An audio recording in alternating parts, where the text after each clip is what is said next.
10, 9, 8, 7, 6, 5, 4, 3, 2, 1. Ladies and gentlemen, welcome to our last review session together. I got a good amount of feedback saying we'd like to do some more essay work, so this is my response to that. For those of you that just walked in, today we're going to do a little bit more essay work. We're going to go over this essay, kind of format it, what you need to include in the LEQ. Then I will go through the postmodern era and sort of the major trends and themes that occurred during that time period. And again, that's largely because, especially those of you that took the class first semester, it's a lot to remember, so I would like to refresh your memory on that. The goal is to have time at the end to actually try and even start a DBQ. Or at the very least look at the major steps so that you are reminded on how to do that. Does that make sense? So that's the goal for today. Now, I do want to say it one more time, just as the last hurrah before Thursday. Because, yes, the AP exam is on Thursday morning. The exam starts at 8 a.m., but you will be here what time? Beautiful. What are you going to bring? Two pens, two pencils, and a water and a snack. A protein-filled snack. Good. I would not bring Red Bull, I would bring water. I would also wear a watch, but not a fancy, bougie, bourgeois Apple Watch. I would wear just a plain old Target brand Target watch. So that is what you want to bring. Alright? And again, we're focusing because I want to make sure we get through everything here. So that is what you should bring. 7:30, you got to be here because you're going to fill out some paperwork. The exam will start at 8 a.m. You will start with multiple choice. It'll be 55 stimulus-based multiple choice questions in 55 minutes. You may not go back if you don't finish. So you want to make sure you got that watch so you can continuously time yourself. Straight after the multiple choice section, they'll have you stop, and then you'll go straight to the short answer question. With the short answers, there will be 3 short answers that you have to write. They will give you the first 2 questions. They will be stimulus-based. The third question, they're going to give you a choice. They are not stimulus-based. So you'll write 3 short answer questions in 40 minutes. For the short answer questions, you want to make sure that you are giving at least 2 to 3 sentences per segment of the question. Each question will have 3 parts, A, B, and C. So it's 2 to 3 sentences per A, B, or C, and C. Mr. Peruse. So each question has 3 segments that should have 2 to 3 sentences each. It should be between 6 and 8 sentences for one question. 3. Yeah. Not right now.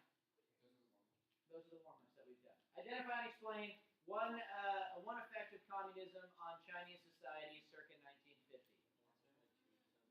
Identify and explain one additional or one cause for communist revolution in China circa 1945. Identify and explain one similar effect of communism in China and the Soviet Union. Or feminism in Cuba. I hated that one. Okay. So that is the short answer question. Then you will take a break where all of you will eat that protein-filled snack. You will charge up on liquid hydration, and you will then go back to take the essay portion of the test. The essay portion of the test is 1 hour and 40 minutes. You have about 60 minutes to do your DBQ, and you have about 40 minutes to write your LEQ. Again, the DBQ, there's only one option, but you read through those documents. You start with a 15-minute reading period, and you answer that question. You then directly, without a break, move on to the LEQ. The LEQ, I think, will have 3 options. It will be the same topic, but a different time periods, which, by the way, is really, really nice because one of the points that they're grading you on is your ability to connect your argument to something that happened in another time period.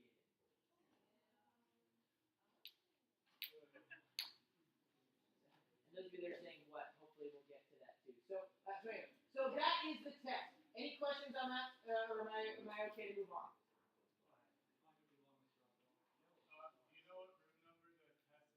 No, because it's posted on the library. Each individual student is in a different, not each individual student. The students are in different rooms. Probably at the library, probably somewhere in the B wing. I have heard of AP tests being administered in the coach's box above the stadium. No way. Yeah. If anybody does that, just say no. Just say, I refuse, respectfully. Find me another room. Have you done it? I took one up above the stadium for the makeup for a couple. There was like, I know. It's actually pretty good. Yeah. Yeah. No, but around noon. And you're probably going to feel sick and hungry. Yeah. Okay, so ladies and gentlemen, here we go. Here is the steps of going through an LEQ. Just to refresh your minds. The first thing, of course, is to break down the prompt. Now, we know analyze means to break down into EPEX, or if you're in Miss Jacobson's class, you go, BAM! Spice is nice. And so you break it down into the different themes. I'm going to be perfectly honest with you.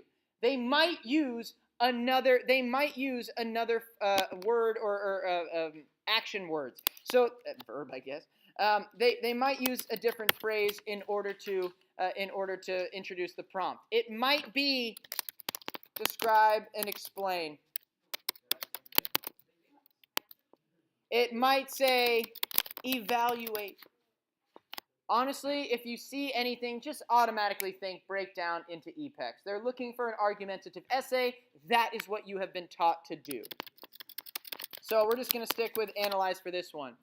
Anytime you see the words the extent, you want to think in your mind somewhat or mostly. Does that make sense? So you're going to look to sort of make a judgment call on these essays. Now, I also want you to look for trigger words. I would like you to, on Thursday, to get triggered. Which means this. Whenever you see analyze the extent, you're automatically going to start saying, what type of essay is this? I have to look for the trigger word. In this case, the trigger word is similar. So when you read the word similar in your mind, please don't do this audibly, I want you to say triggered! Which I'm sure all of you are saying that anyway, because everything triggers you. Triggered. Which, of course, me saying, anyway. So analyze the extent to which the implementation of communism was similar, which means that's your main idea. You're thinking, okay, they want me to say how communism was implemented and how it was similarly and differently implemented in two places. Because if it's analyze the extent to which it's similar, you'll say it was somewhat similar in this, but mostly different in this. You still want a similarity and a difference. I've always taught you how to do that. Okay. So you go extent to which is similar. Then, ladies and gentlemen, again, let's make sure we're focusing. Then you are looking at the two places. I gave you two fairly standard places here, right? They might give you the Soviet Union and China, but it's more likely where they might give you something a little bit more vague. But the USSR and China would be good examples of that. Yeah, Vietnam or Cuba. That would be pretty mean if they did that, but they might. Then you have your time period as well. Ladies and gentlemen, I've taught you how to brainstorm these things since pretty much day one in the course. Now, you might not remember it, but my handouts always had a table that helped you to do that. You had 3 columns for a similarity and a difference, and you had 5 different things. Because you were looking for each place.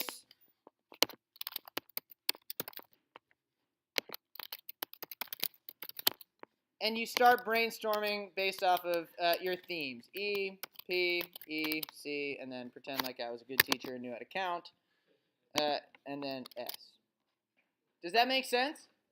This way you just start brainstorming. And I want you to spend some time doing that. You should probably spend at least a couple minutes of that 40 trying to figure out what do you remember. So what do you remember? Let's start with the Soviet Union. What do you remember about the implementation of communism in the Soviet Union? Andrew. Okay, you got a proletariat. Good. Who was supposed to help the proletariat?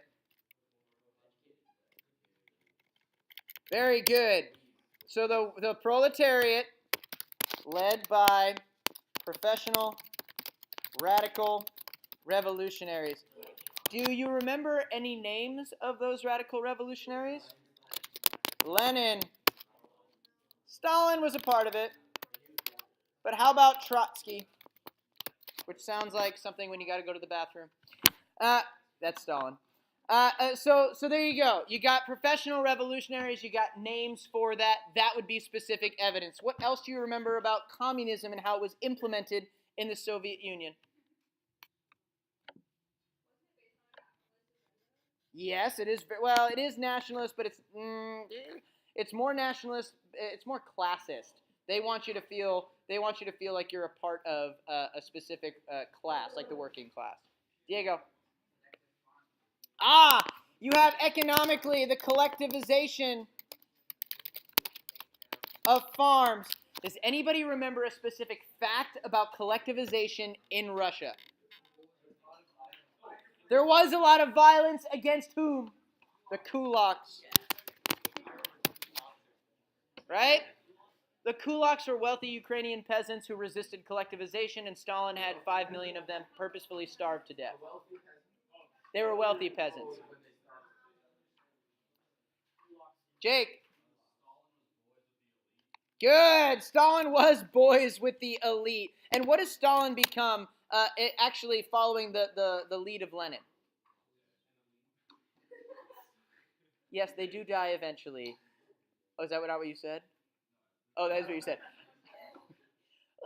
Think politically, ladies and gentlemen, and think like, there you go. Except for the divinely ordained part, they do become single, all-powerful rulers. Again, Lenin, Stalin, shoot. We can go with Khrushchev. We're not there yet. I spelled it right. The secret H I got. Brezhnev, and then, of course, your personal favorite, Gorbachev.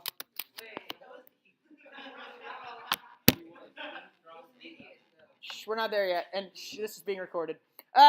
Yes. Very good.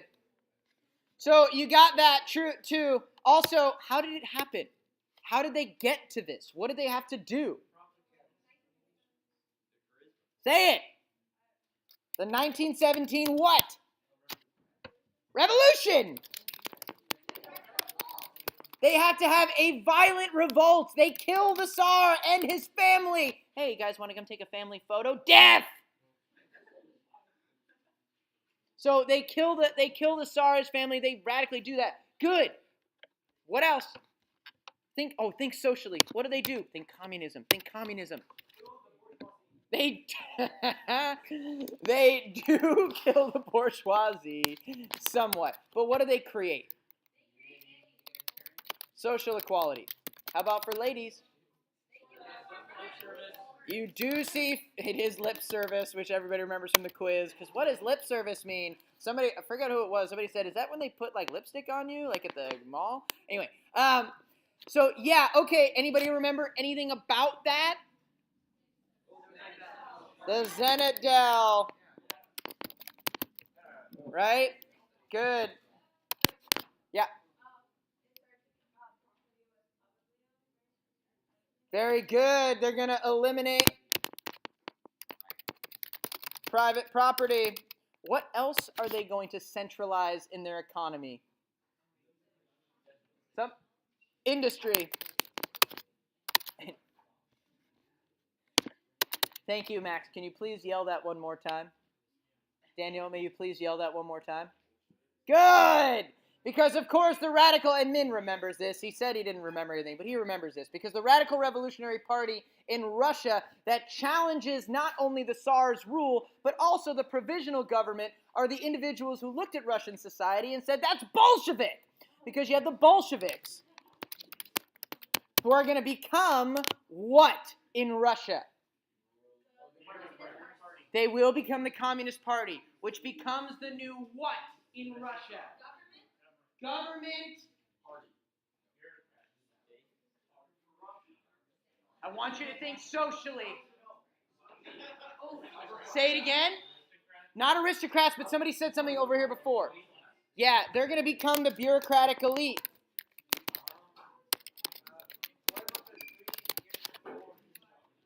Nice. Oh, very good, very good. You have a 1917 revolution, and then you have the Russian Civil War.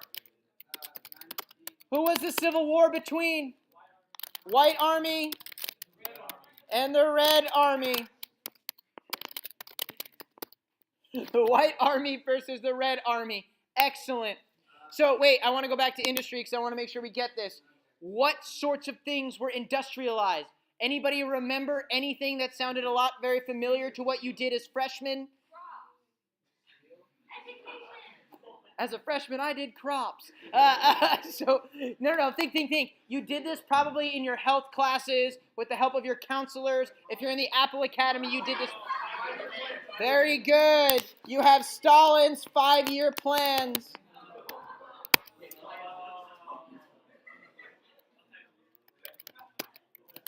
Wow. Remind me not to show this video to your counseling department. So, ladies and gentlemen, yeah. And then you think, what do I remember that the Russians industrialized first? And that is heavy industry, which means things like steel and hydroelectricity. Remember the shock workers in that DBQ?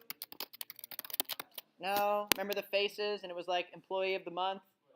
Your face gets to be on Uncle Joe? Yeah. Good. Okay. So, by the way, anybody remember anything about culturally?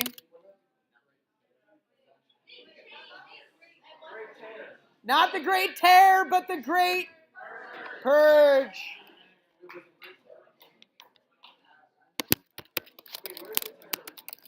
That would be the French Revolution. Wait, I heard somebody mouthing something to me about culture. Yeah, but that's not in Russia, but that's close.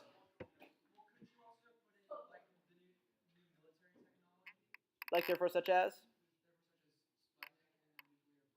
Oh, very good. You could say space race. You could say arms race. The SALT talks. SALT talks, strategic arms limitation talks. I don't know why I say SALT talks because that's talks, but whatever. That's what they're called. SALT talks, yes. Not really nationalism, because communism wants you to identify as a class, not as a nation. So I would say another thing too. By the way, this is really good. This what Jack was talking about, very much so. Part of that is also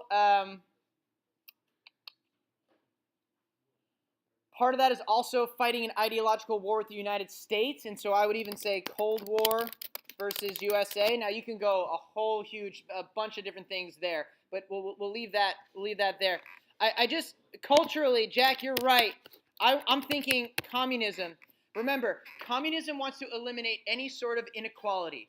What way of the world since the pre-classical era has justified inequality? Religion. Communism is atheist. And so you see in Russia the elimination of the Russian Orthodox Church. And it's one of my, I don't actually like this, but it's an interesting name that Stalin creates in order to do this. It's the League of Militant Godless, which sounds like the next Marvel movie. The League of Militant Godless. Actually, it's probably more DC because they're so dark. Anyway, So, ladies and gentlemen, this is an example of just brainstorming. Now, we don't have anything under environmental. Oh, no.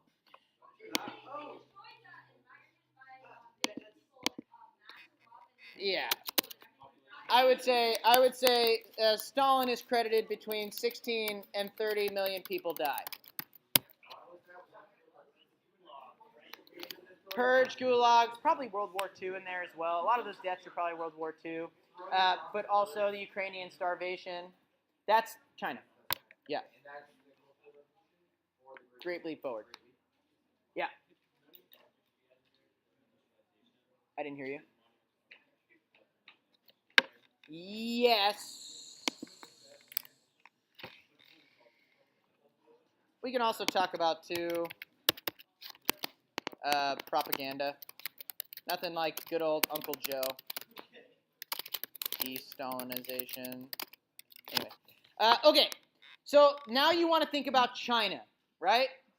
You want to think, what do I remember about how communism was implemented in China? Now, a lot of you noticed there was a great amount of similarities. So let's just go across and say, okay, do we see a single all-powerful ruler developing in China? Right? Maoage is what brings us together today. You got Mao. Mao Zedong. Students who are taking my class currently don't know this, but then you also have another powerful leader because you see the modification of communism under, oh dang, Xiaoping. Because Deng Xiaoping is going to implement some capitalism into the communist economy in China and largely save Chinese communism and the Communist Party from collapsing. So you could say, oh dang, Xiaoping.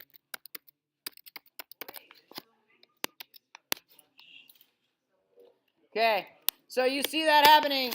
I don't know, did Mao have any sort of thing that tried to eliminate any of his enemies, maybe intellectuals, teachers, Communist Party who didn't like him? The Cultural Revolution. And you see the Red Guard as a part of that.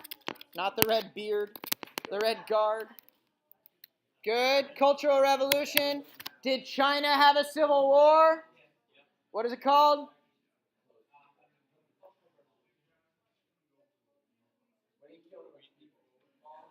That's when Mao wants to reinvigorate the Communist Party in China, and he calls for like a second awakening of communism, and says any intellectuals, that includes university professors, anybody with any sort of bourgeois intent, wealthier communist officials, anybody who goes against Mao is going to be publicly shamed, arrested, sent to forced labor camps for re-education, and or killed.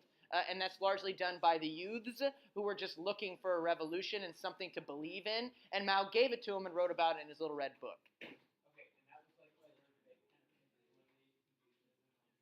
Smash the old world. Good. We do see a civil war in China, right, against the nationalists or the Kuomintang versus CCP. And I heard somebody say Long March is a part of that too. So you see that as a civil war. Good. How so? Talk to me about it. Okay. You're going to say fight against Japan. Good. That's part of it. It's not really the implementation of communism, but sure. How about collectivization? Right? Mao is going to collectivize. It is more peaceful, but it also does have violence because you have about 1 to 2 million people who die. Yeah, but we're not there yet. You also have my favorite, what I wish we could all do every once in a while, the struggle meetings, the speak bitterness meetings, where the peasants were able to have their landlords sit in front of them and one by one just yell at them as the landlord had to stand there and take it. So nice. I should start doing those on Mondays after tests. That'd be great. No, I'm saying to the students, like put you in front of them and just everybody gets to come up. Oh, that makes sense. So speak bitterness meetings, good. Also, what was his collectivization called? Really, it's also his industrialization. The Great Leap Forward. that make sense? That also calls for industrialization. Very good. You have about 20 to 30 million who die in the Great Leap Forward. Mao does. I don't know what that means.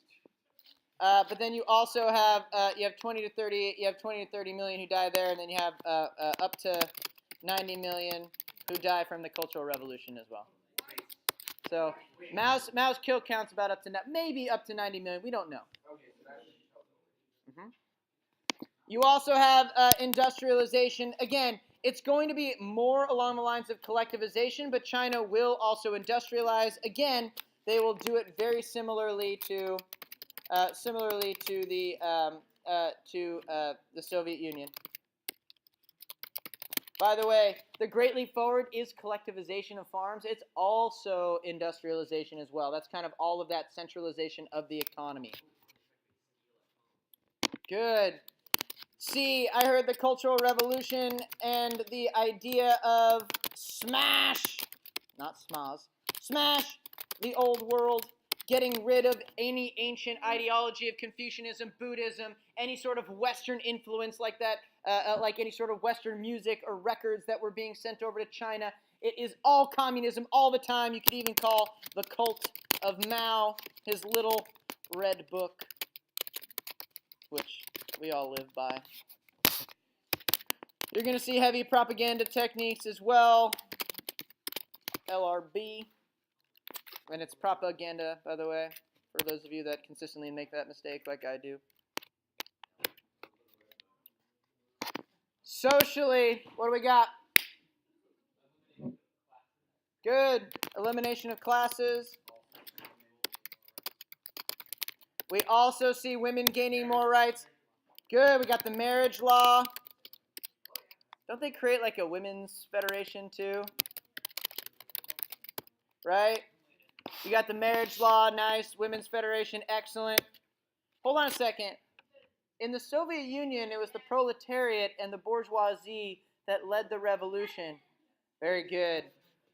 You see the modification of communism under Maoism, which calls for a peasant uprising, not a Long March, not the proletariat. Yeah. Okay. So, ladies and gentlemen, this is an example of brainstorming. What you need for this prompt is you need to figure out, okay, was their implementation of communism more similar or more different? You then look at what you brainstormed, and you say, okay, let me start putting this together. I mean, for the sake of time, I'll kind of guide us here. But I would say they're similar in the fact that they both heavily centralize their economy. Yeah?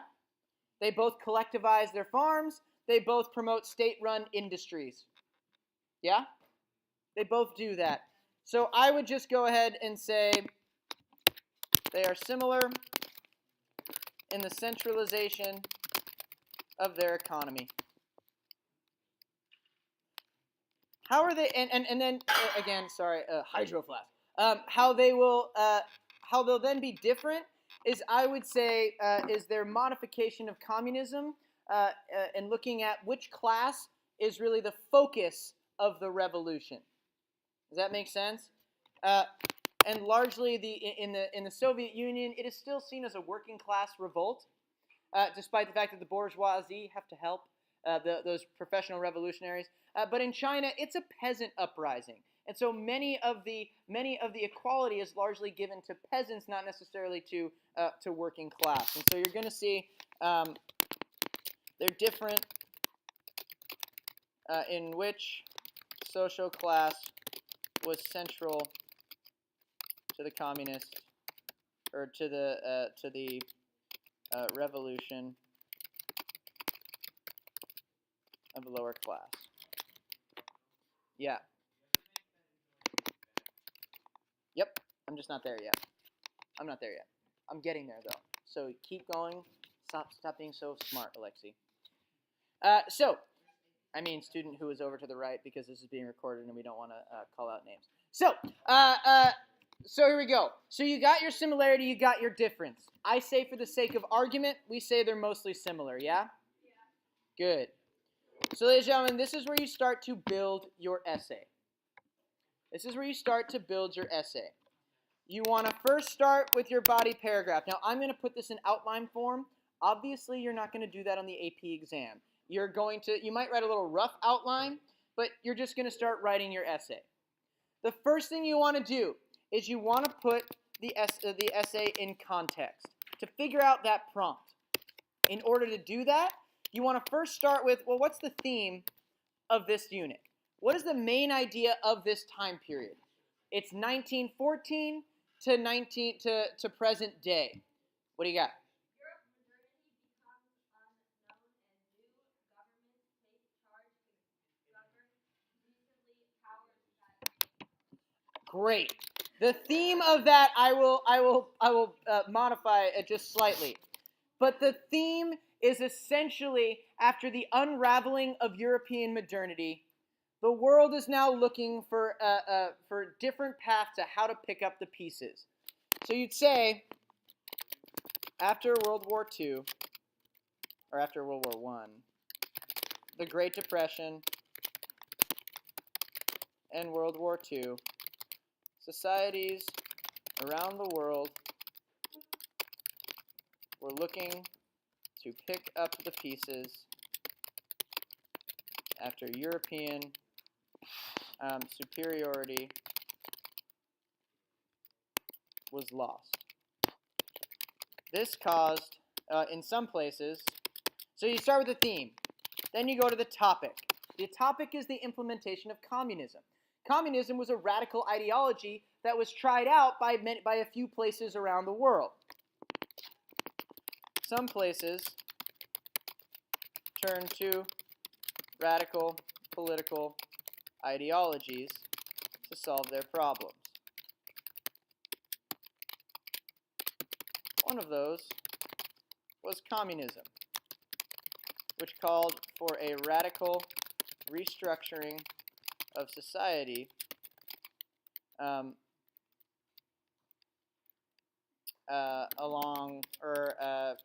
restructure, I don't know, what do we want to say? Radical revolution that was aimed at creating social equality in an attempt to eliminate the issues caused from industrialization in the 19th century.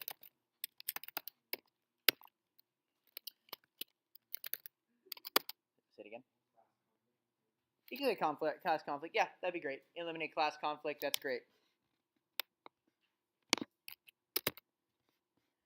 Then you want to go to the place. You want to say, okay, I figured out the theme. I've gone to the topic.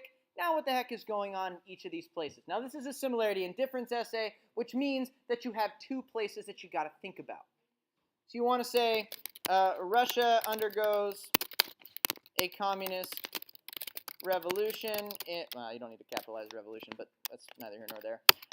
In 1917, as the Bolshevik Party overthrows.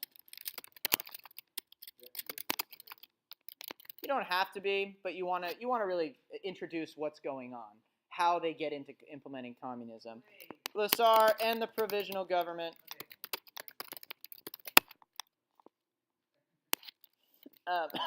and begin to implement communist ideology. China, after a period of civil war, becomes a communist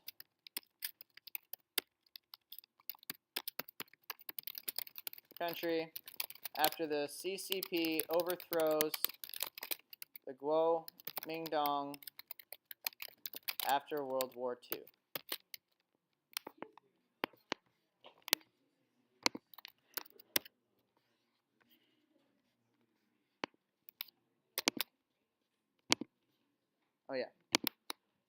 Ladies and gentlemen, the whole goal of the contextualization is for the College Board. And again, if you're here to socialize, I suggest you just go home and study because you're just wasting your own time and everybody else's. So the idea of doing the contextualization is so the College Board knows, do you even know what the heck is going on? You wanna say, okay, do you know what's going on in general? Start big and funnel the reader towards your thesis. I just want you to think. Theme, topic, place. Now, I did a couple sentences for each. I went a little big, but you want to say between 1 to 2 sentences for each of those. 1 to 2 sentences for theme, 1 to 2 sentences for topic, 1 to 2 sentences for place. Cool? Does that make sense? So that's what you wanna go through. You then want to write your thesis. Well, actually, I guess. Your thesis has to respond to all parts of the prompt. So I say, and most history teachers say this as well, include all parts of the prompt in your thesis statement. So you want to say, from 1914 CE to 1917 CE, the implementation what did I say? 1991? We'll go 1991 because that's the fall of communism. What? In the implementation of communism in China and the USSR was, let's just go ahead and say was mostly similar. So we'll start with our somewhat. Was somewhat different.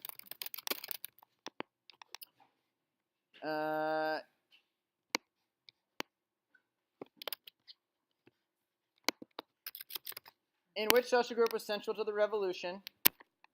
And that's not a very good way of saying that.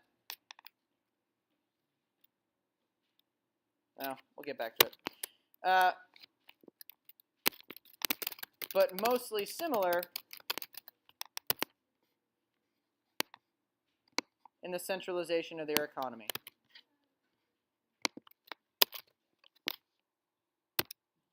Okay. 2 years ago, I would have said, fantastic. Looks great, move on.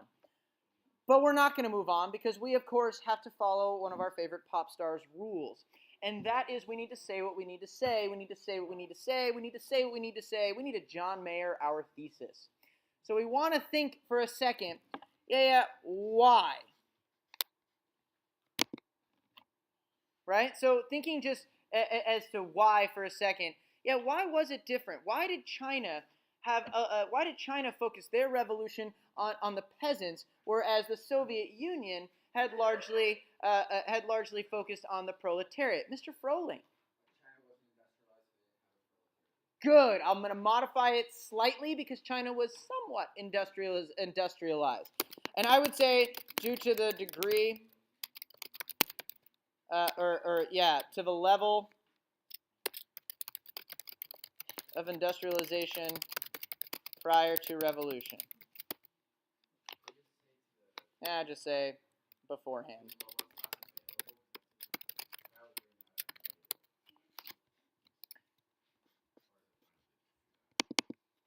I would say that this is unclear. I would not love this, so I'm trying to think of how to rephrase it. It was somewhat different in... There you go. There you go. I love that. In the degree to which peasants played a role in supporting the revolution. But mostly similar in the centralization of their economy. Why would they both do that? Yeah, I would say in following a traditional Marxist ideology. And I'm just going to highlight a couple things because I want to make sure you understand what I'm saying here. So you have the time period. You want to include that. You have the main idea. the implementation of communism. You have the two places. You then want to make sure that you make a historically defensible claim that responds to the prompt. So we're saying, the question was, to what extent were they similar? The College Board is going to give you a prompt that can be argued. So they want you to show that you know and understand complexity.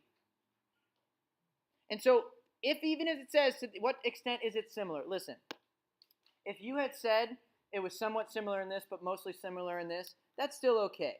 I like doing a true compare and contrast. So I say do a similarity, do a difference.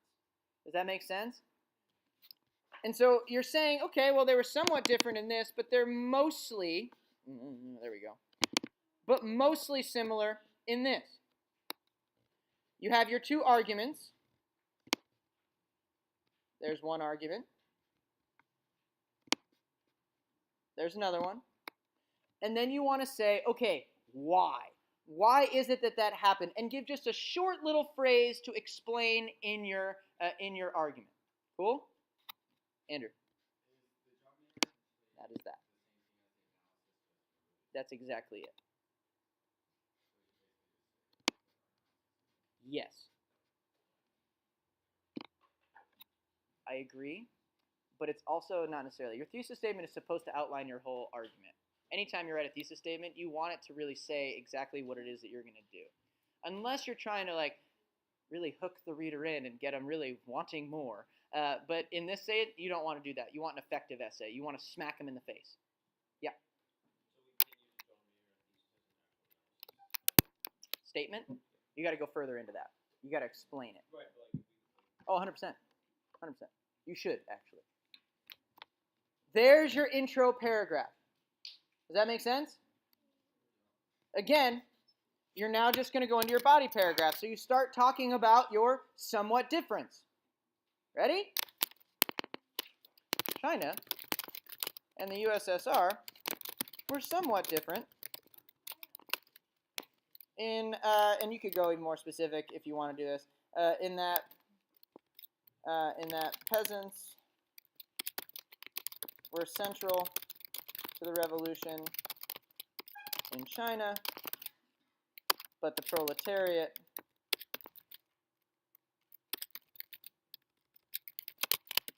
aided by professional revolutionaries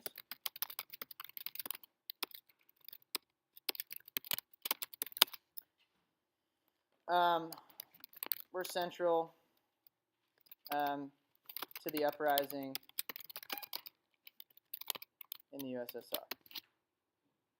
You don't have to go that specific. I'm just saying you can change it. Honestly, it's okay. It's okay if you just decide to use the exact same phrasing from your thesis. That make sense? Cool. Then you just start going right into your evidence. Okay? What's the evidence that we have about the proletariat in Russia? Well, talk about Leninist ideology, Leninism, and you want to explain each of your points. What was Leninism?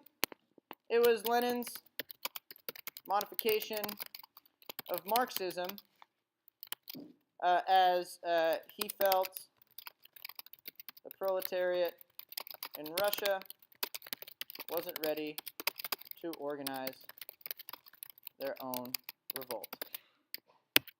In China, it's Maoism. It's Mao's modification. As he realized that the majority of the lower classes in China were members of the peasant class, and they provided a wonderful alliance for the CCP in ousting the Kuomintang and the Japanese. Third piece of evidence.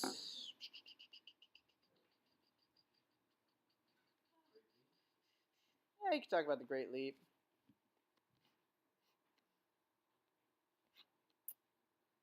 Oh, actually, I would talk about, oh yeah, speak bitterness. That's actually perfect. Good job. I was going to go great long march, but speak bitterness meaning.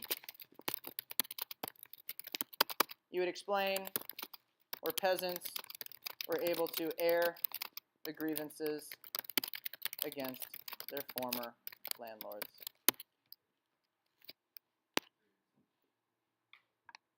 Good. Does that make sense? Okay.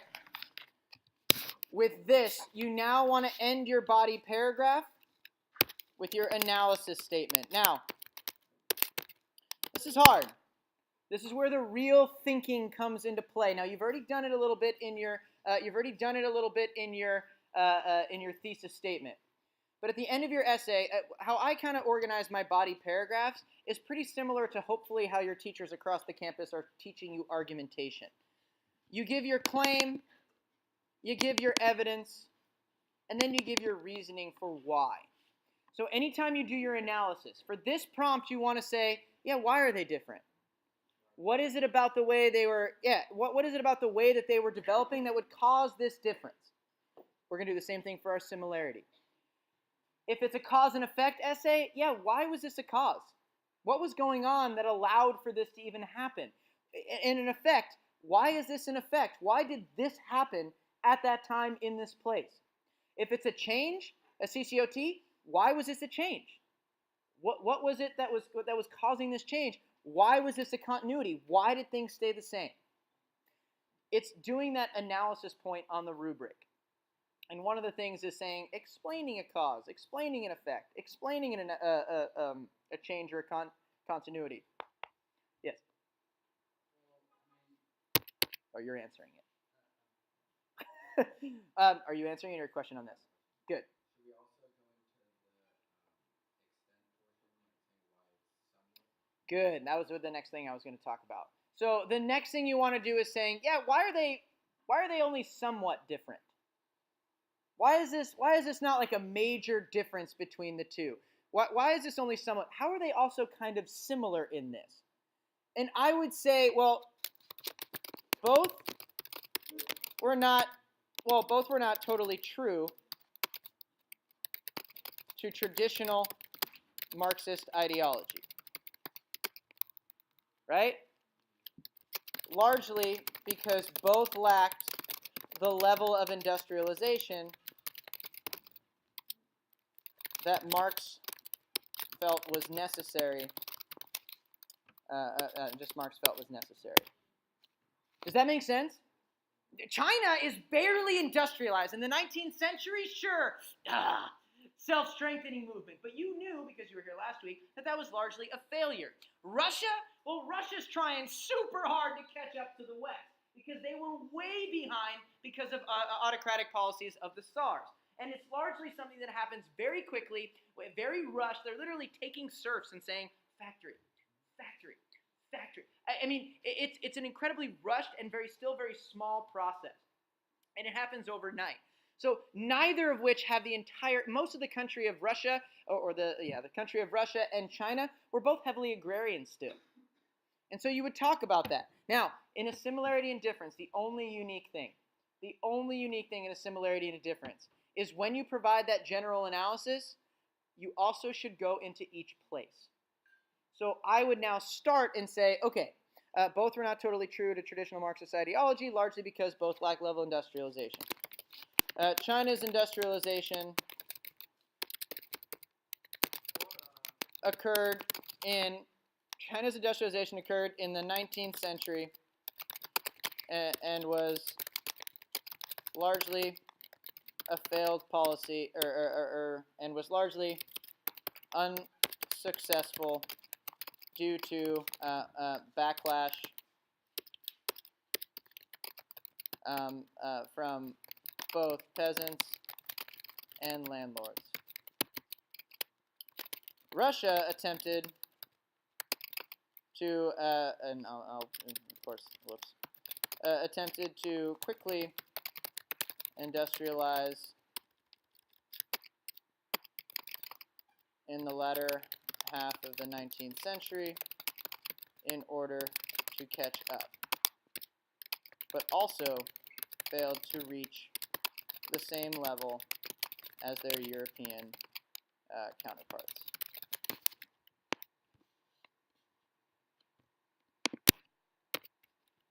Does that make sense? Do you see how I've given the analysis and then I've given each place?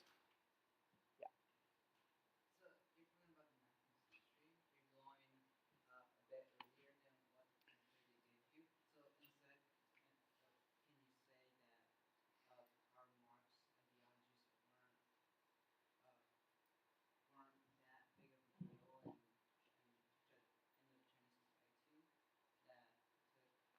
it took years to develop because they had low literate levels? Maybe. I think that's more complicated. Yeah.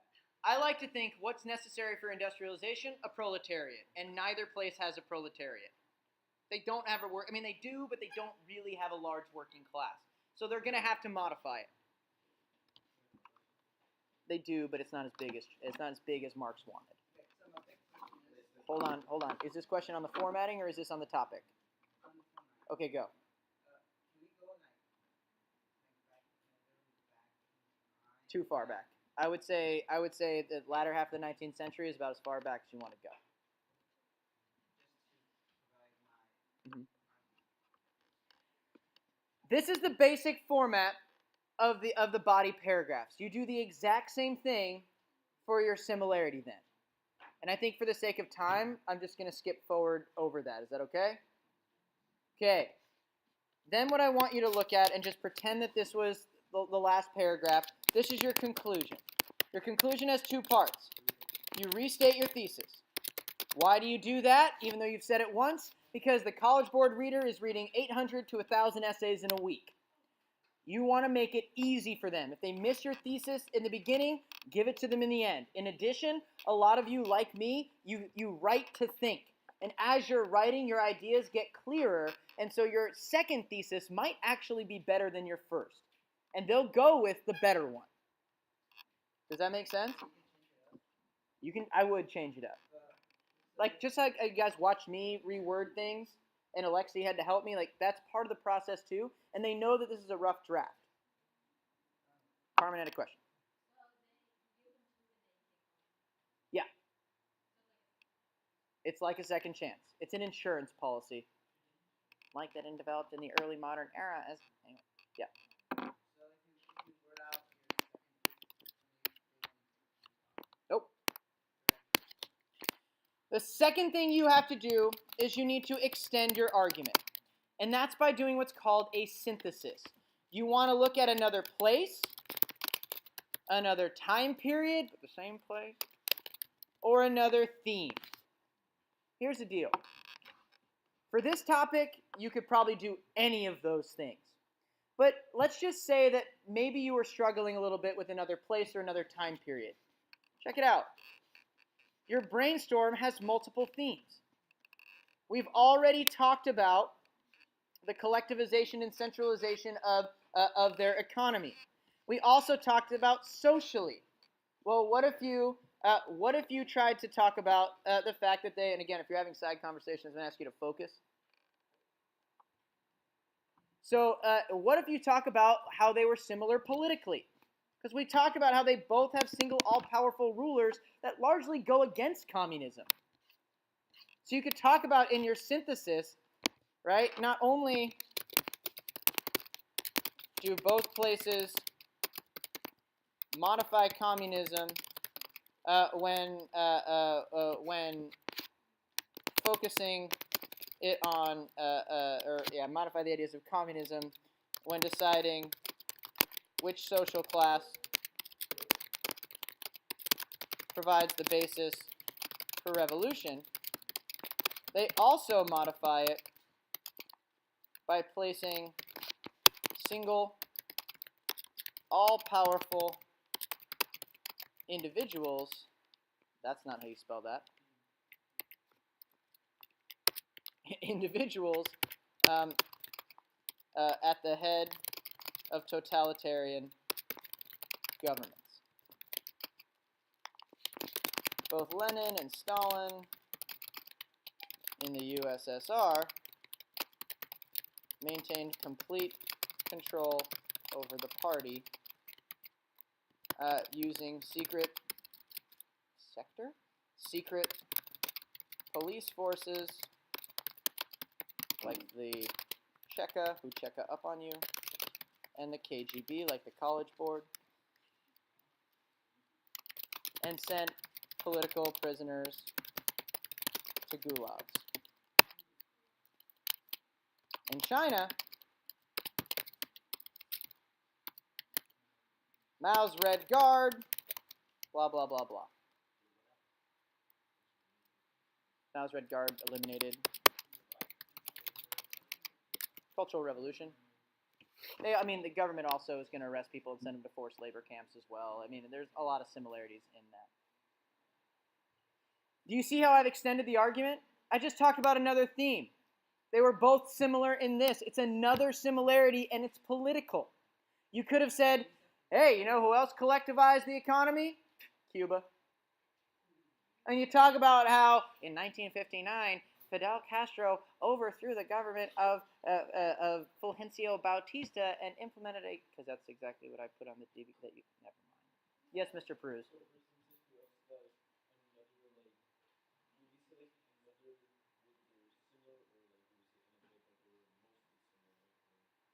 I would say another way that they are similar, or another thing that helps us see that they are incredibly similar is, in fact, that would probably make your argument even stronger, so go ahead and do that if you can.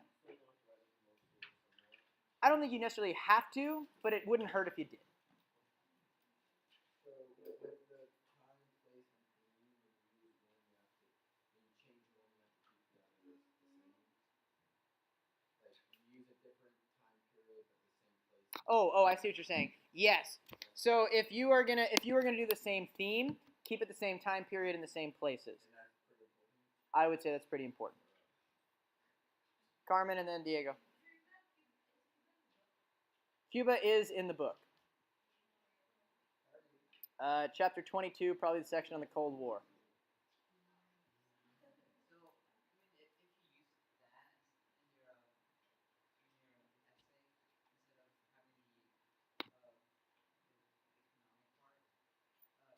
easier into this. Yes. Does that make sense? Alexi.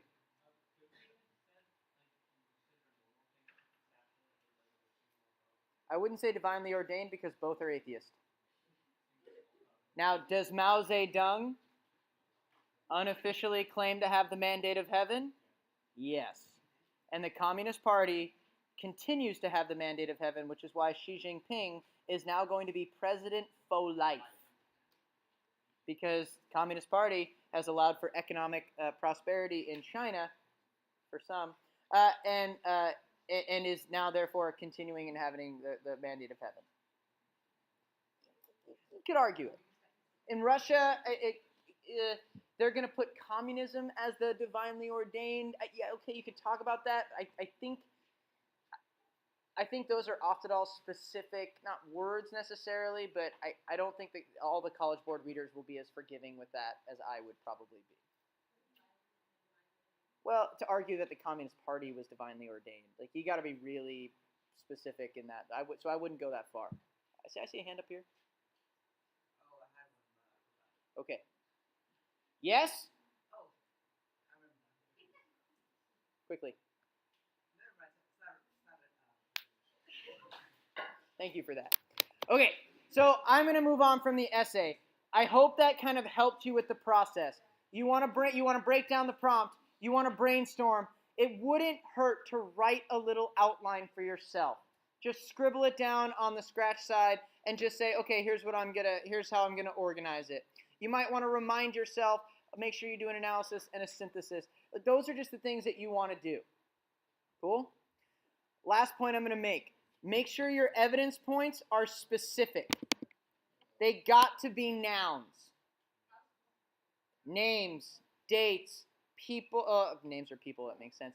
Events, political, economic, philosophical, religious theories, like things like Lenin, Mao, etc.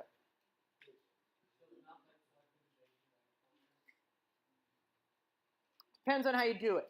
If you say they're centralizing their economy and you talk about how they both collectivize farms, great. If you say they're similar in the collectivization of agriculture, then you got to say great leap forward, 5-year plans, My favorite, the 4 pests and the famine. Kill the birds.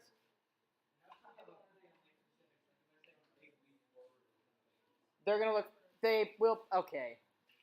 Alexi, I'm going to go ahead and say they probably would give that to you.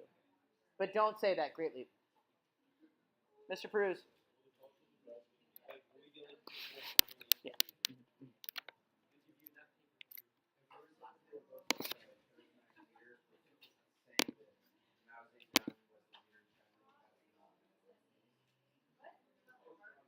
Say it one more time, I'm sorry.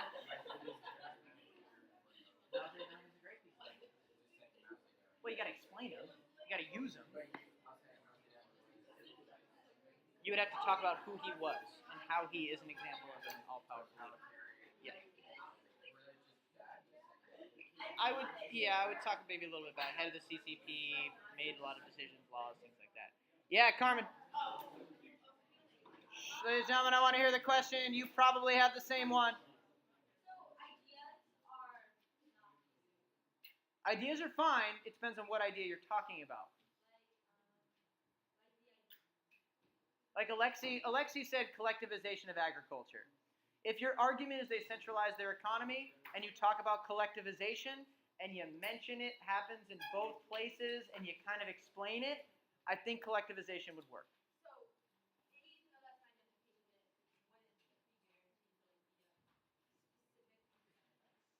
Well, only if your argument in your thesis is that they both collectivize agriculture. If your argument is specific, your evidence has to be more specific.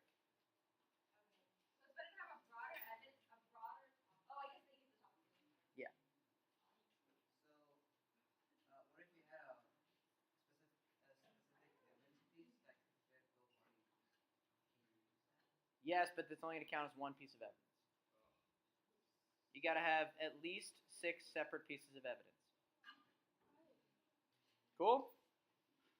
Okay, so I am going to go through, and I'll attempt to get through this as quickly as possible so that we can get maybe to doing a DBQ or at least review the DBQ steps before we go. Alicia, we're in the last time period, and the last time period is the postmodern era. And when you see postmodern era, that means there has to be something after modernity. Now, if the modern-esque era in general, we start with the early modern. If the early modern era was the time of globalization, as Christopher Columbus runs into the Americas and rediscovers it, he now unintentionally creates the first ever sustained link between Afro-Eurasia and the Americas, essentially connecting for the first time places all around the world. During the modern era, you see Europeans extending their influence outward as Europeans develop their own sense of national identity, as they begin to apply or try to apply the ideas of enlightenment, particularly popular sovereignty and nationalism, as Europe industrializes, and as Europe begins to, again, like I said, extend its influence, it is going to heavily control global affairs during the modern era. There are very few places around the world that had not fallen prey to European imperialism. But it's the postmodern era that is going to see that superiority of Europe largely unraveling. And what it's going to take is, instead of what the world realizes is how incredibly entangled it has become. And how really only focusing on one's own national identity is largely an impossibility. Because something that happens in Europe is going to drag people all around the world into massive conflict. And so I call the theme of this last time period the development of internationalism. Because aren't we all, in some ways, living like a Barbie girl in a Barbie world? Because that's really what we're going to be looking at today. As you see here, the global renditions of Barbie. We've already done that, so we're going to go. The theme is increased globalization and internationalism. As you see here, even French people are going to enjoy the benefits of a nice, refreshing glass of Coca-Cola. The most civilized of beverages full of sugar.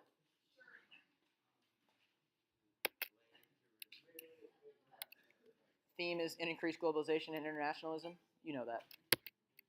So causes for globalization, and really we're going to see why do we see the world so interconnected? What is going on here? Well, to be honest with you, one of the things that really starts the postmodern era off with a bang are global wars. And so when we look at look at the causes for globalization, we have to say, okay, well, what is even causing global catastrophe in the first place? So when we look at the causes for global conflicts, when we look at the causes for World War I and then even kind of World War II, we're going to notice all of those wonderful isms that developed during the modern era. Because some historians argue that it is European modernity that largely causes the incredible conflicts that embroiled the world in the first part of the 20th century. And so when you look at it, you break it down, you notice those isms are all things that Europe thought made them superior to others. So the first example is rivalries, which is certainly not an ism, but it does have to do with ethnic nationalism. Those nationalist rivalries, particularly that of Britain and Germany, who are competing with each other to see who is the superior race. Is it the Germans? Is it the Anglo-Saxons? Is it the British? Who is going to be on top? This is then going to cause also incredible militarism as well, as both of these sides, and really all European powers, are going to hit the weight room pretty hard and build up their militaries, particularly their navies. And that's where you see an arms race, because we all know why football players go into the weight room. It's to see who's got the bigger guns. And maybe the water polo team does it. The basketball team definitely does it because they don't wear shirts. And they all just tell each other how great they look. So, we also see ethnic disputes also being a part of it. Again, that's part of nationalist rivalries. And then, of course, imperialism. When we see Europeans begin to look outward and begin to conquer and take over places in Africa, Asia, and Oceania, you see incredible competition. Competition for those markets, competition for the resources, and competition for the cheap labor. And since the British had industrialized first, they had a leg up on the rest of the European nations, which causes some, particularly Germany, to get very upset and want their own place in the sun. Particularly when you look at the fact that by 1900, Germany's industrialization had already surpassed that of Great Britain. And so you're going to see this competition for colonies largely causing war. Those are going to be the major causes of World War I. Yes? The ethnic disputes is like the development of racism? Essentially, yeah. And I would say largely the development of nationalism is going to be one of the major things there, and national identity. My favorite hymn of Germany is the Hymn of Hate, because it's fun. Yes? So much chaos and so little time. I agree. You then have, after World War I, also this causes for globalization is the realization that when one place sneezes, another place goes through a major depression. And this is going to be largely as we see the development of capitalism during the modern era. Capitalism called for free markets, competition, and global competition largely. But the problem is that many European countries didn't even really practice that. They had put into place heavy tariffs in order to protect their industries at home. So when we start to see economic collapse in one place and the diminishing of trade and diminishing of buying, we largely see also mostly everybody else getting embroiled in it as well. And particularly after World War I, the United States had become a place that many places around the world, particularly Europe, particularly Germany, relied on loans from. So when the U.S. stock market crashes in 1929 because of stock market, hopefully everybody's okay, stock market speculation, you see Germany and really Europe, and then eventually the world because of the colonies, going into an even greater depression. With you see kind of chaos ensuing after World War I, with seeing the economic crisis that occurred in between, you also see the radicalization of politics. Now this is going to happen in Europe with the development of fascism as an answer to the economic crisis. Give me all your rights, I'll make it better, just be quiet and listen, because it's for the better of the state. Yes? What do you mean radicalization? Radicalization, essentially, polarization probably doesn't help you. Ideas that seem extreme.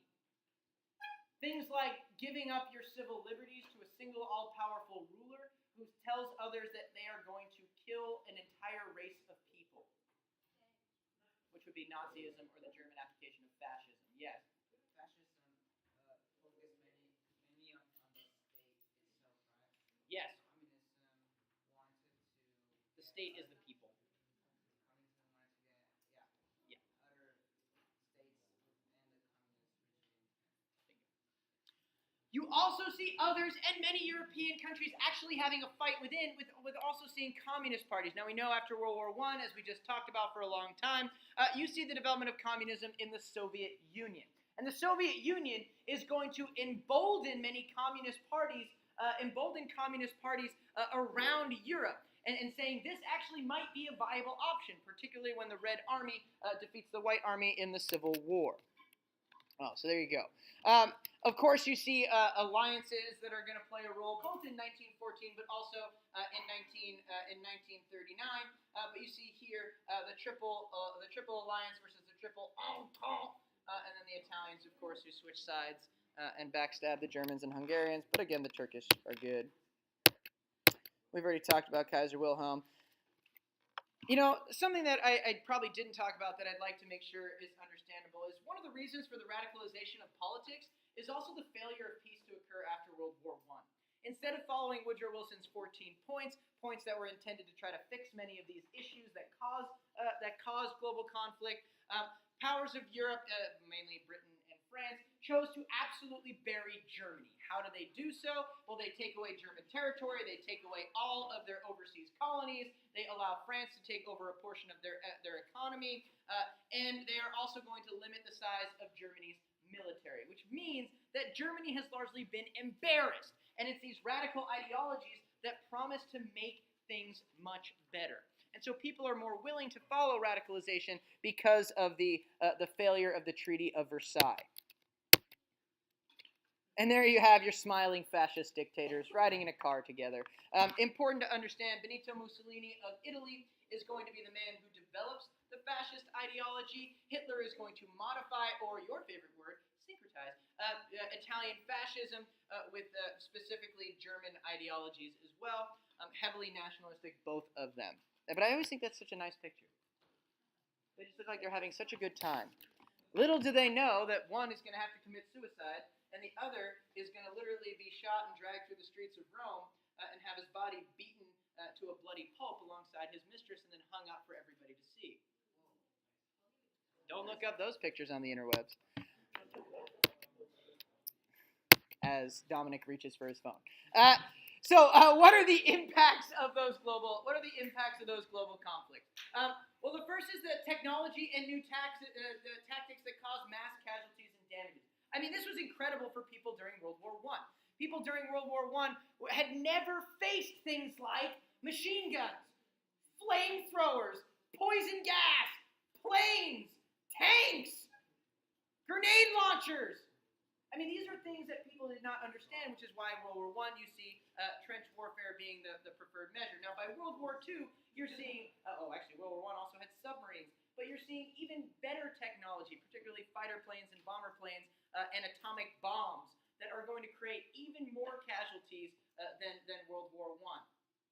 You're also going to see the development of new rivalries. Something we'll talk about is the Cold War between the United States and the Soviet Union.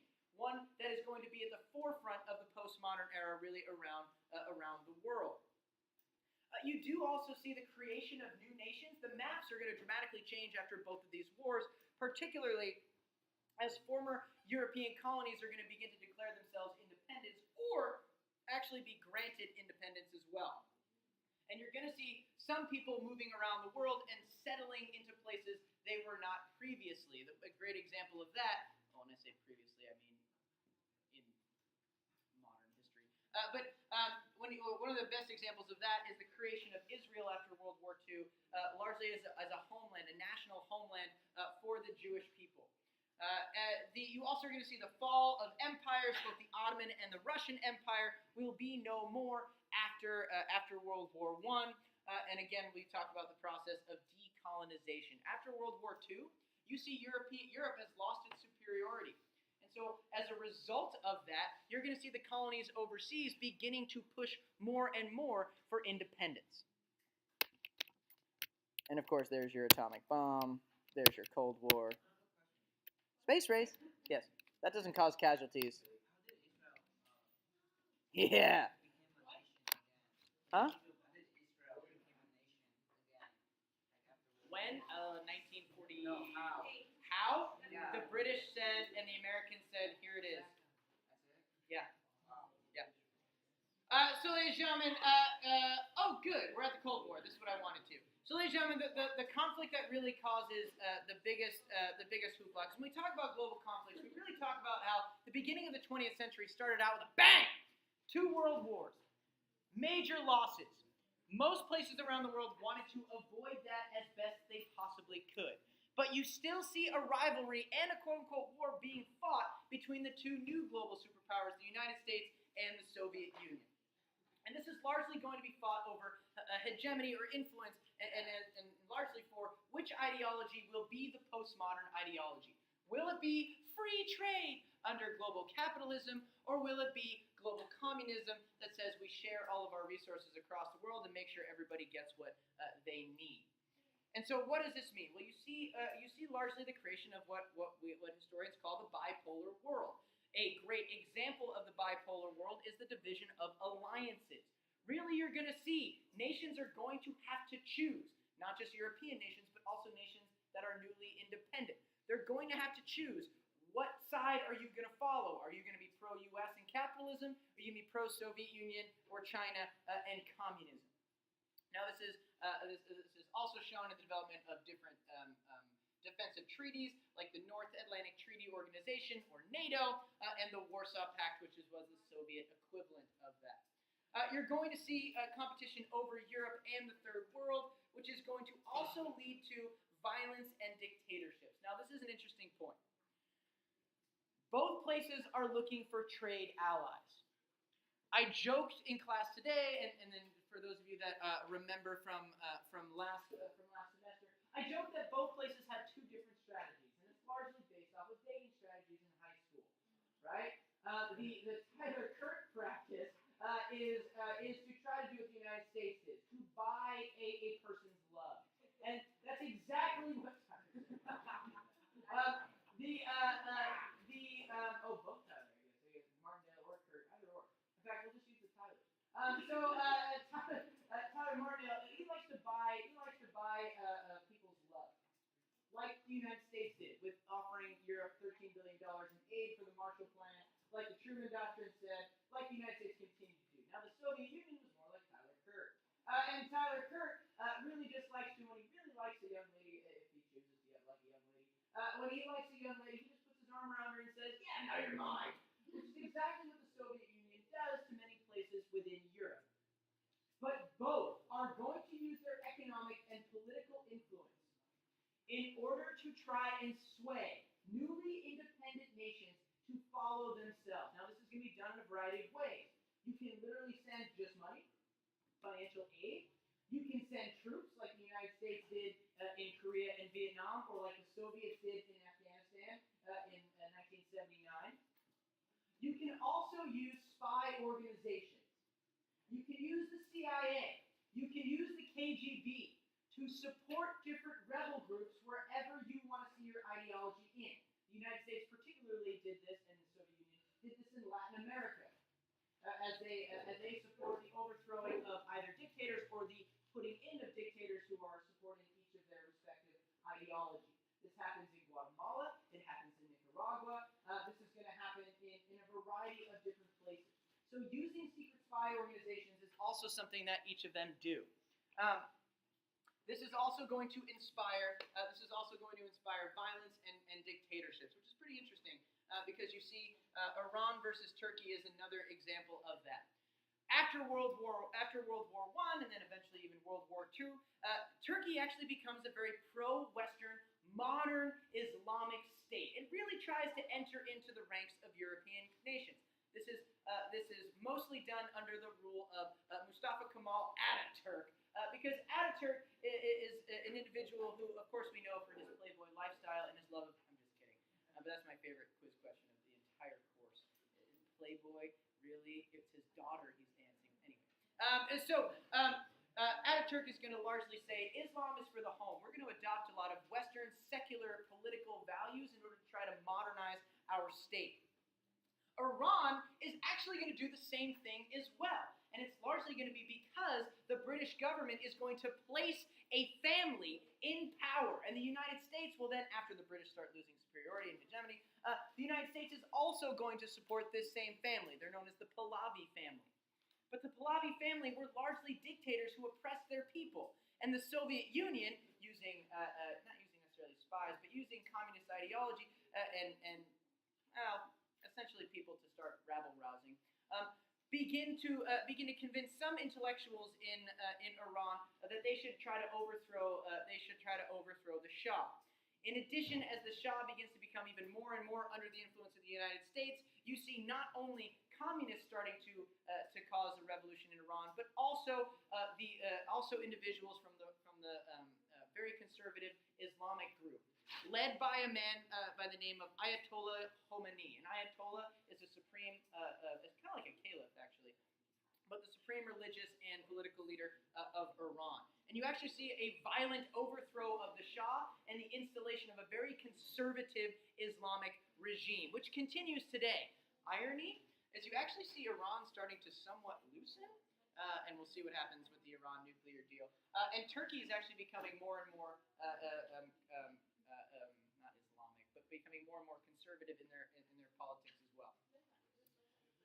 With competition over Europe and the Third World, you're also going to see the competition for just whose ideology is superior. Now that's going to take a variety of different ways. Most notably is, of course, the nuclear arms race, which to see is who's going to build the bigger bomb. And then once you've built the biggest bomb, who can shoot that bomb farther?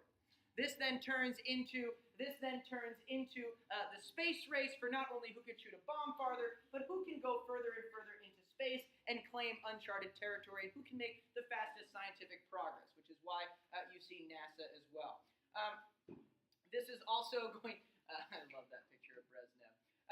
This is also going to have a lot of influence for countries, particularly in the Eastern Bloc, which are going to be those satellite states that border the Soviet Union. When I say communist leaders of the Soviet Union, it largely goes for based off their facial hair. Now, we'll talk about it and we'll go through it. But you have Marx, who's the radical ideology. You have the revolutionary goatee of Lenin. You got the power stash of Stalin. You then have the de-Stalinization and bald head of Khrushchev as he tries to give socialism with a face. And then you have, again, as socialism begins to get challenged, as communism begins to get challenged, particularly after the Cuban Missile Crisis, you see the next Soviet premier, our favorite here, Leonid Brezhnev, who has fairly formidable eyebrows.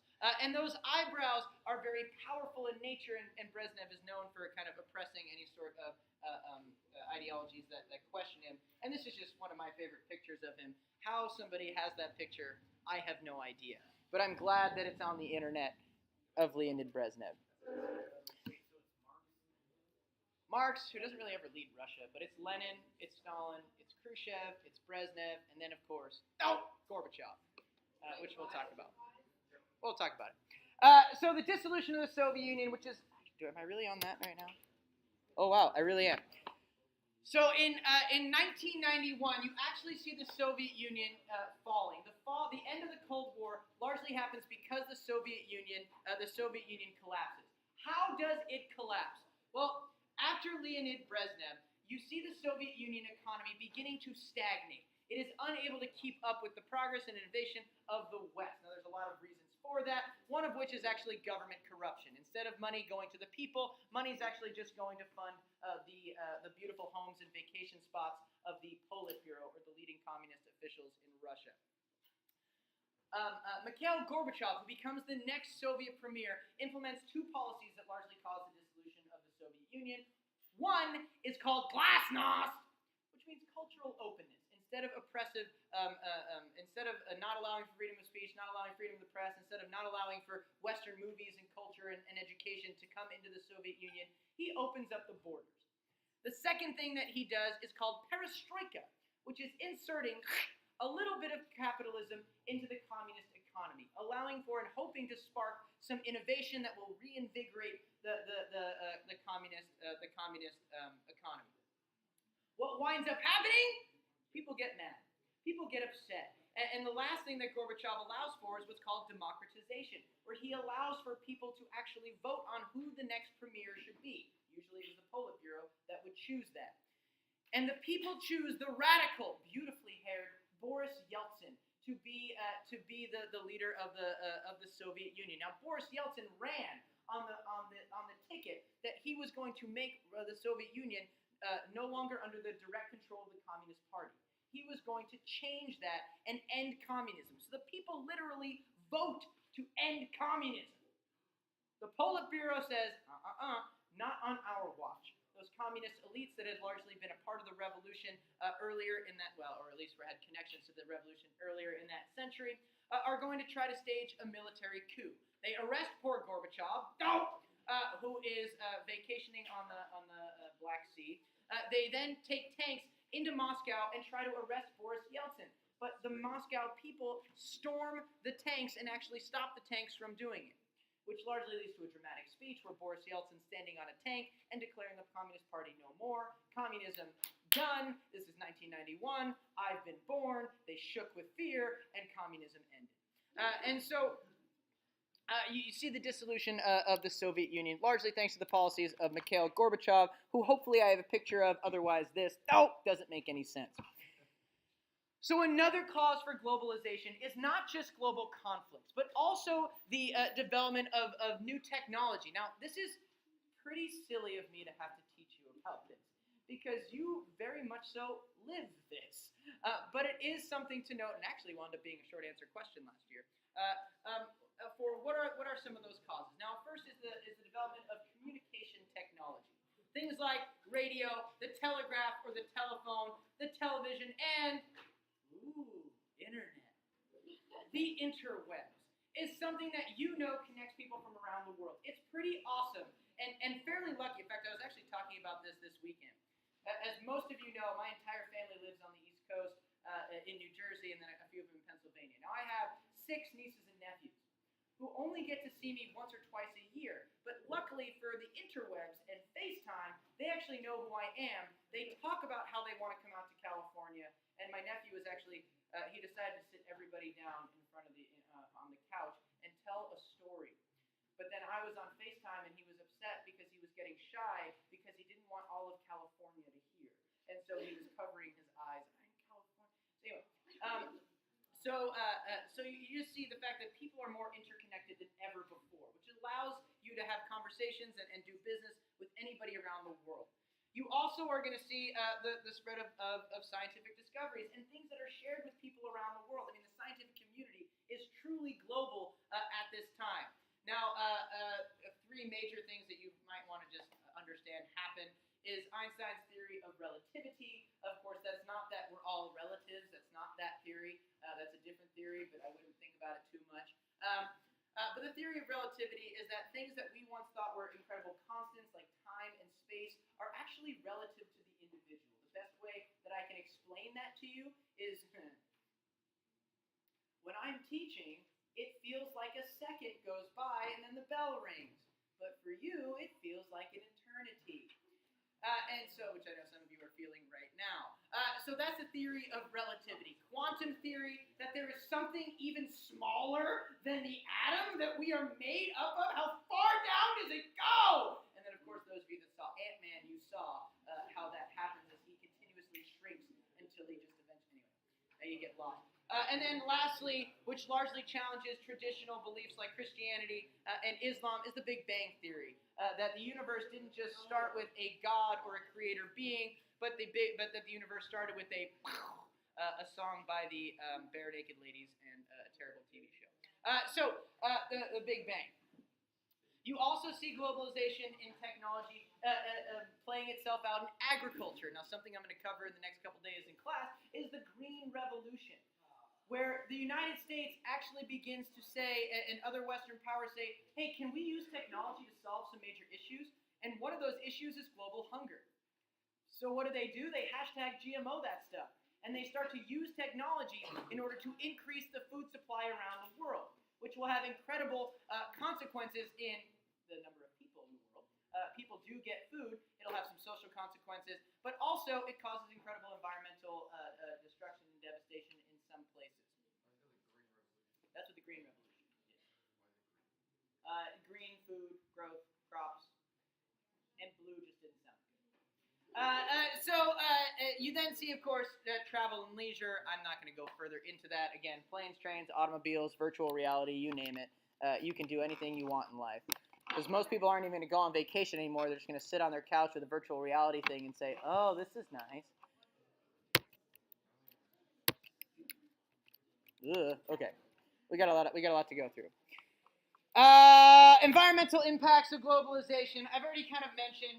You do see a population increase. Why? Hashtag GMOs. Hashtag feed the world. Hashtag organic kills.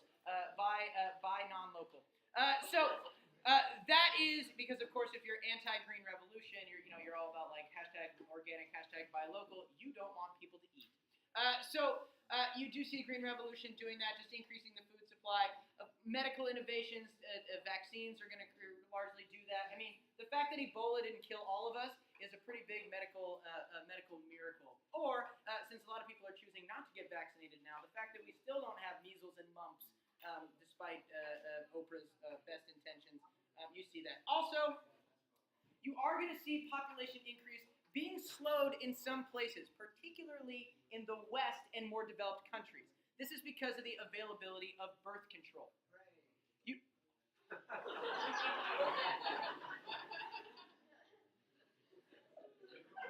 I don't know where to go from that. I kind of okay.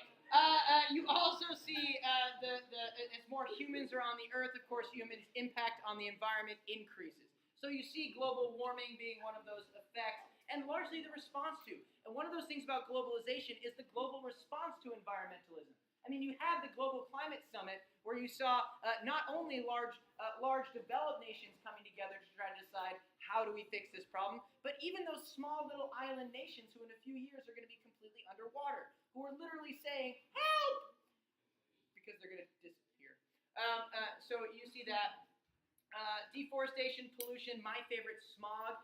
None of you probably remember this, but the 2009, I think it's 2009, Beijing Olympics, people were shocked at how cloudy it was. Now, before the Beijing Olympics, the Chinese government just said it was fog. But they finally admitted that, okay, maybe this is actually smog. My buddy who worked in Shanghai, he used to say when he'd walk outside, he'd go inside, he'd have to brush his teeth because the smog literally got in his mouth and he felt the film on his teeth, which is why people wear masks around there. So that's there. We all know that the polar bears are dying. And then new diseases, we also understand. Something I don't talk about in class that I really wish I focused more on, that could be a DBQ, you never know, is the 1918 flu epidemic, where more people were killed in 1 year because of flu than in all of World War I. About 20 million people die of the flu in 1918. And it's largely because of poor sanitary conditions, because of the globalization of the world, but largely because a lot of soldiers were there in small little shoddily built military barracks. Oh, and my favorite, our new diets equals new health concerns. Ladies and gentlemen, we have a society that overeats because of easily food production. So diseases that run heavily in my family are diabetes. And diabetes is an example of food caused by, or diseases caused by overconsumption, which then also changes genetics, so it's not necessarily all of that. But at least, I think it's type 2 is the one you're not born with, is the one you can develop.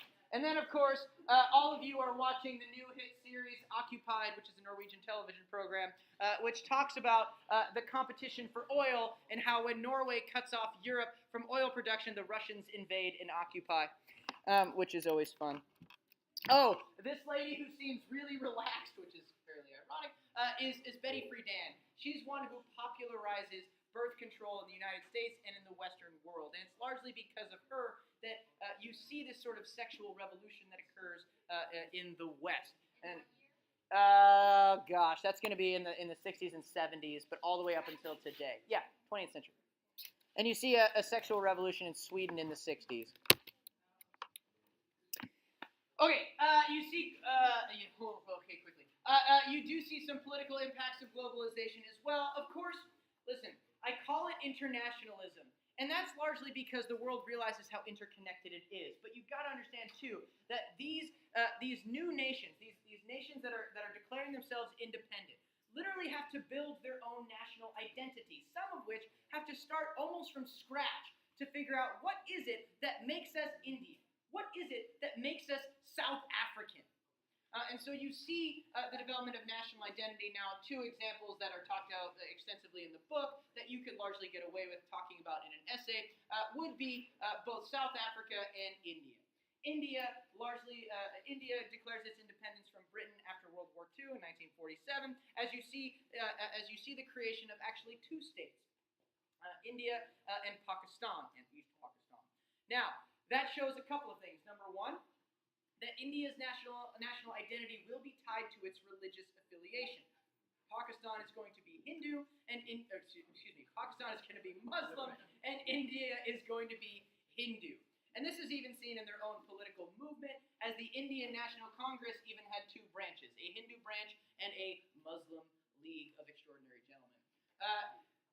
In South Africa, it's actually a different fight. You see South Africa gaining independence in 1910, and then the fight really isn't for independence from Britain. The fight is actually for representation for Black South Africans in a largely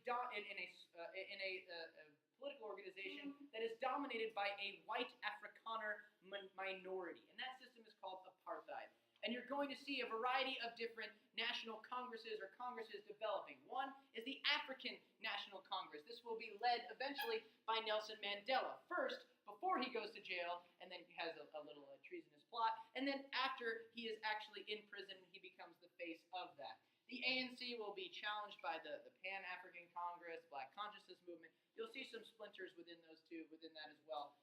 But you largely see these Western-educated elite groups using Western techniques in order to declare independence.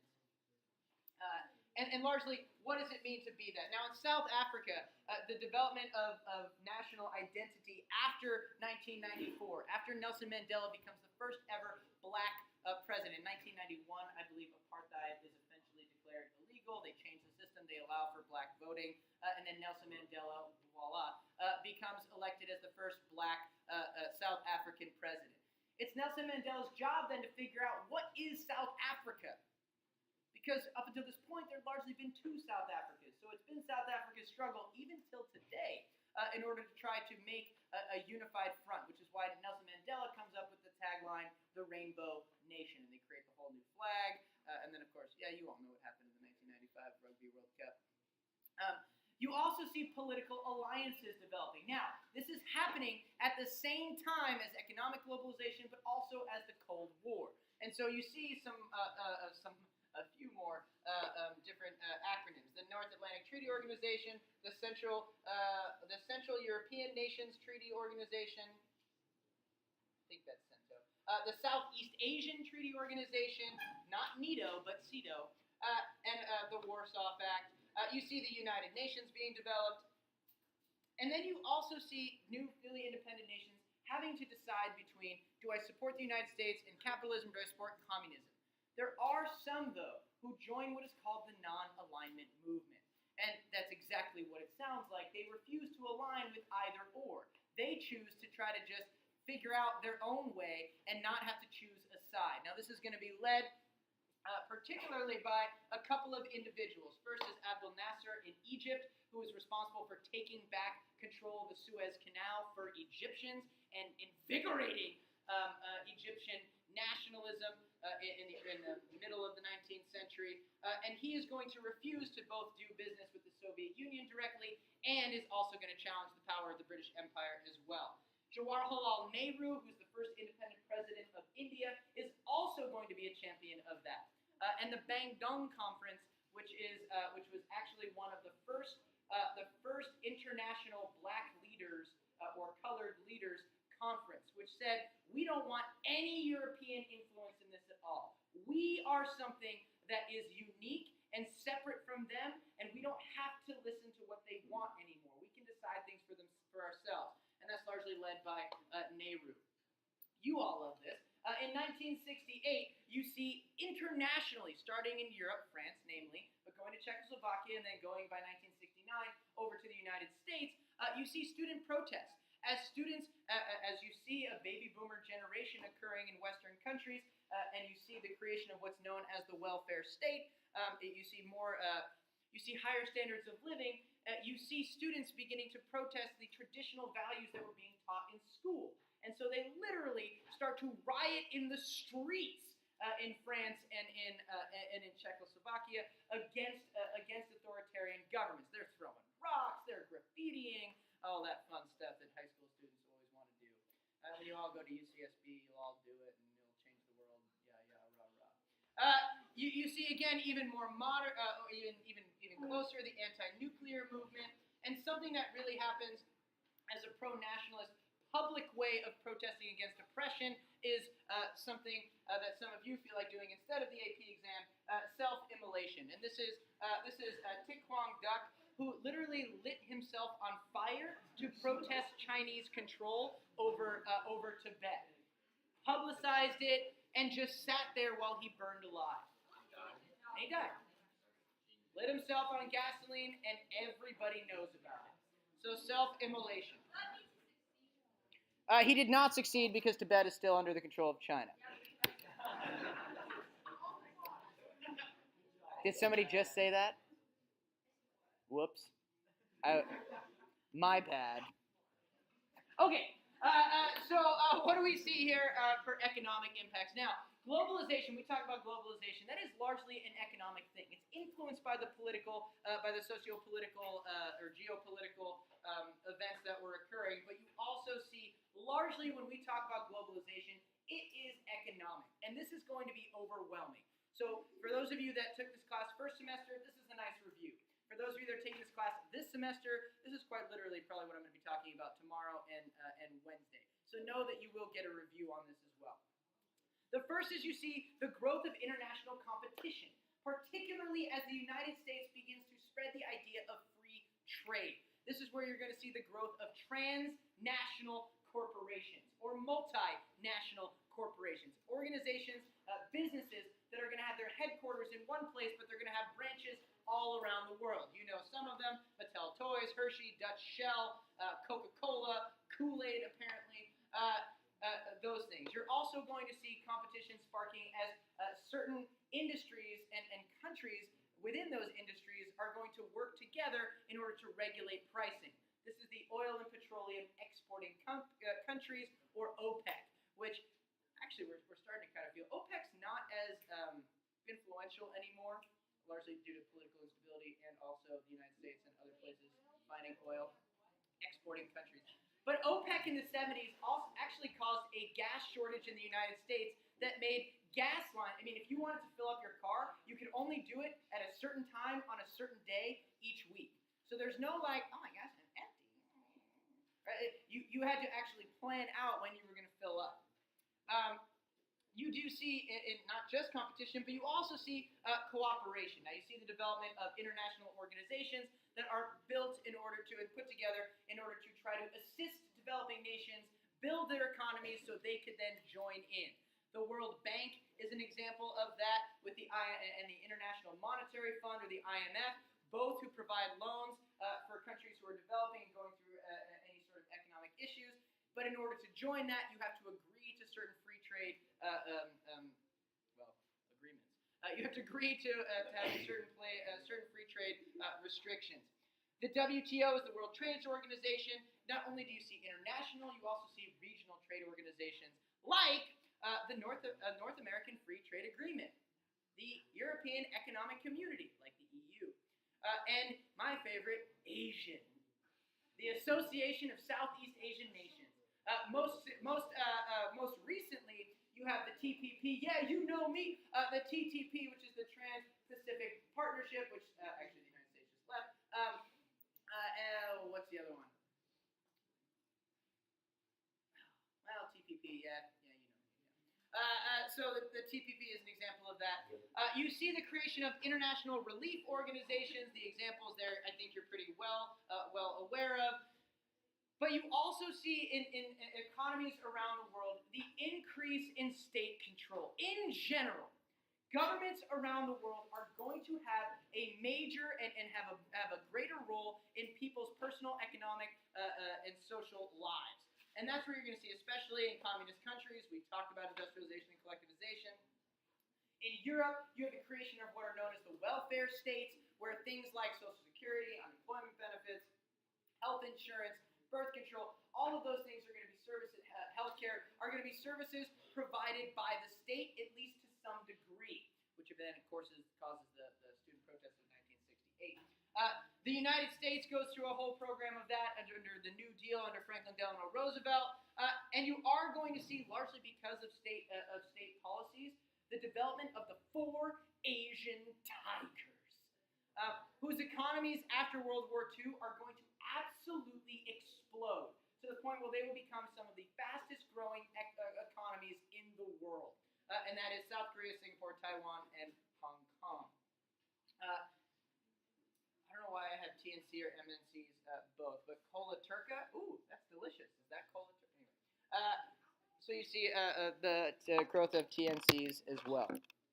Last one that we have here are the cultural impacts. The cultural impacts of globalization are just this, and you all pretty much understand this probably. And you know, maybe this is a dated reference now. There's probably better examples of this, but I'm going to use it anyway. The question that I always pose is, why do people think it's so funny to watch Psy's music videos? Right? The Gangnam Style. Right? Why is that?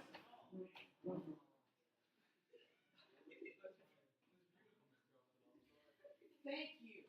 I've never had that reaction, as I say.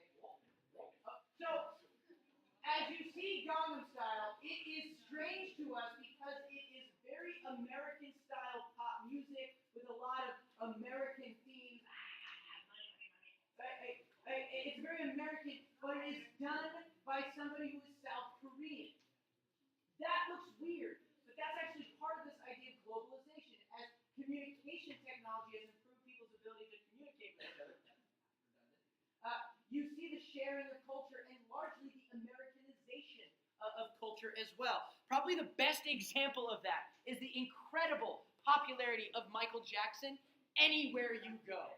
I mean, anywhere you go, they know the king of pop. You're like, who's Michael Jackson? You see the development of international film. I mean, I'm sure all of you share with me the joy that you get scrolling through the international films on Netflix. I'm sure you all love that, and you watch international films like I do on the weekend when your wife goes to bed, because she will not watch them with you because she hates them.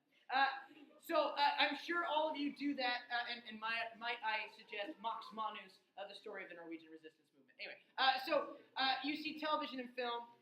You see syncretism of American culture with traditional culture. Most popular, probably for you, is reggae, right?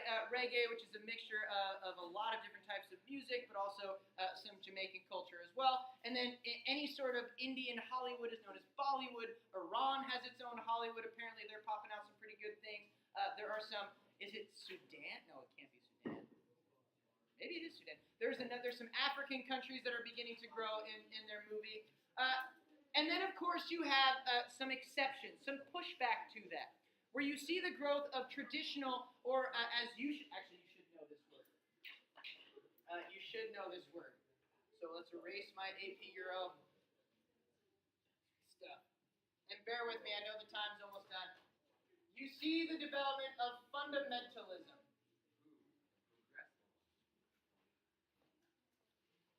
It's basically the same old thing. When somebody misses a free throw, you tell them fundamentals, because that means they need to go back to the basics. If you can't make a shot that's literally given to you without any defense, you really need help. So you see going back to the fundamentals. Now, fundamentalist religions are those that say, if it's not written in the holy book, don't believe it. But if it is, believe it. And that's what fundamentalist is. Now, fundamentalism actually starts as a Christian movement in the United States, but it most largely gets applied to Islam. As we see fundamentalist Islamic regimes showing up in places like Saudi Arabia, And we also see fundamentalist Islam being popularized, unfortunately, by terrorist actions. And actually, I just read an article this morning as I was waiting for Mr. Cervantes to get to the weight room on the fact that there are now children being used in suicide bombings in Indonesia as a fundamentalist Islamic protest against the government. So you see that also. And then lastly, of course, you do see racial conflict. As the world is living with themselves, actually, it's a really important point. And again, bear with me because I know we only have a few minutes. So, one of the things too is that people are moving around at a greater rate. I didn't talk about it with the modern era, but really, modern era and postmodern, there's incredible amounts of migration. People can live anywhere that they want, which is, kind of understandable in today's day and age, and particularly in Southern California. But as you also see it, there's this question of what does it mean to be French? What does it mean to be American? What does it mean? Because as more and more diverse groups of people are living in close quarters, that question gets raised. And so you do see happening around the world, and particularly an upsurge in that today, is nationalist anti-immigrant sentiment. It happens in France. I think it was in France today. The 1960s, of course, you have the civil rights movement. But of course, Brexit is an example of that. There are neo-Nazi groups in both Greece and Italy that are developing and actually gaining more support. The Netherlands had a populist nationalist group getting more and more votes. And even